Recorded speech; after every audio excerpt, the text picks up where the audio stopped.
So, what can I say? How many years can a person smoke crack and still stay alive? I don't know. The fumes are really bad tonight. And I just want to talk about this for a few minutes. It's serious. It's serious. Why do people do that? Well, I think that it's when people are not making a lot of money, usually, working at jobs that might be real demanding physically. And, you know, uh, yeah, I think that is a drug of poverty. And, what do you, what do you do? What do you do when you're surrounded by it? Well, first I'm going to talk about this. I'm going to talk about being ditched by an alcoholic asshole that probably will try any drug there is out there, whose boyfriend then died of a heroin overdose before I filed divorce. And yeah, I had to file because he wouldn't have, but he wanted a divorce. So yeah, no fault divorce. There was nothing else I could do. And yeah, he wanted to sell the house.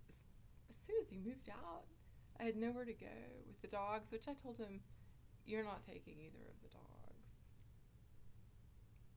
I was wondering today, as far as his career, yeah, well, because I saw and felt semen and injection needles around him the way I see and feel things shortly before his boyfriend died of a heroin overdose, possibly contaminated with fentanyl. Well, I don't know. I shouldn't speculate about whether he was shooting up too, but it seems possible. And how does a person like that,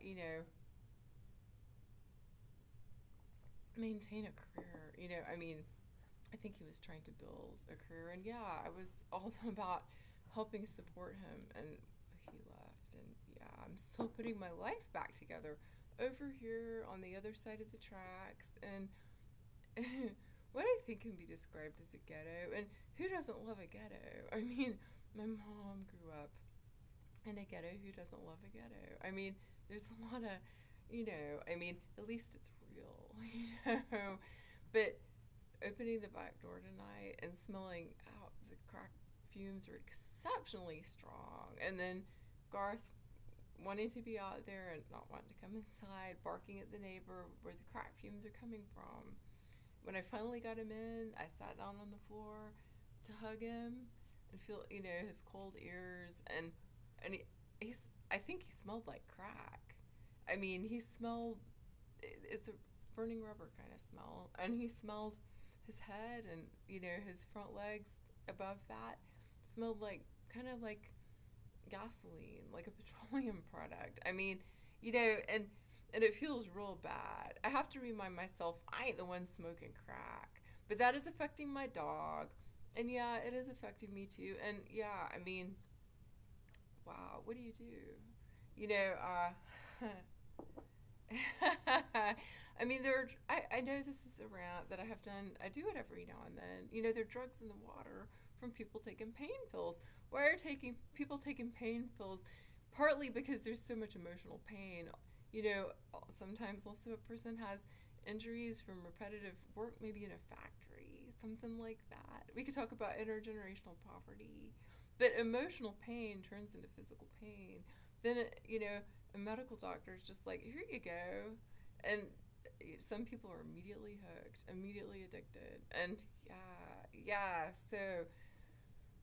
so yeah, wreckage. I think that's what we're living is wreckage. And really, how do you protect yourself? So,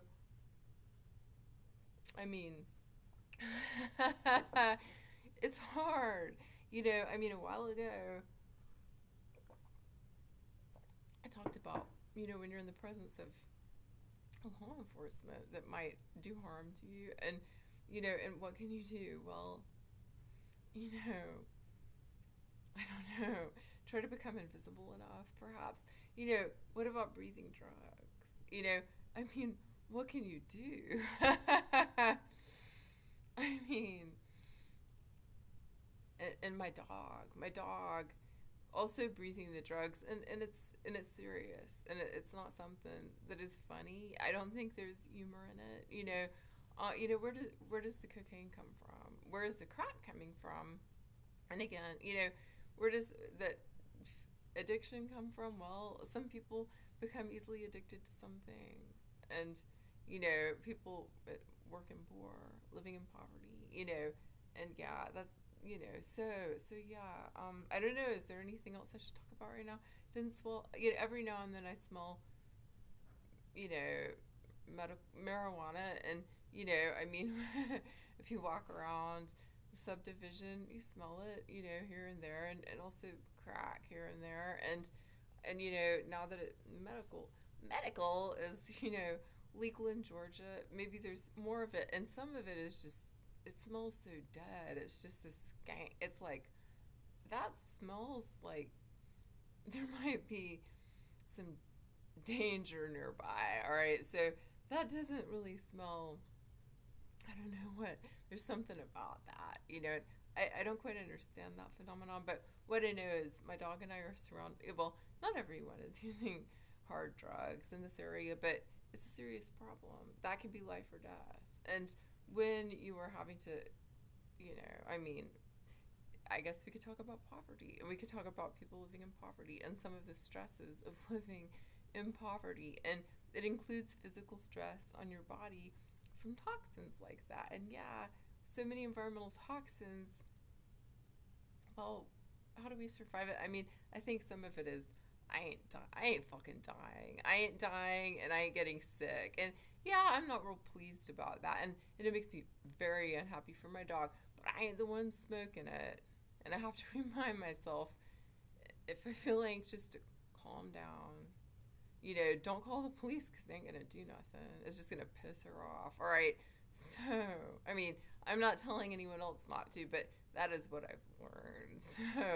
So yeah, we are impacted. And I mean, there's some things that people can't do moderately. Moderately smoking crack.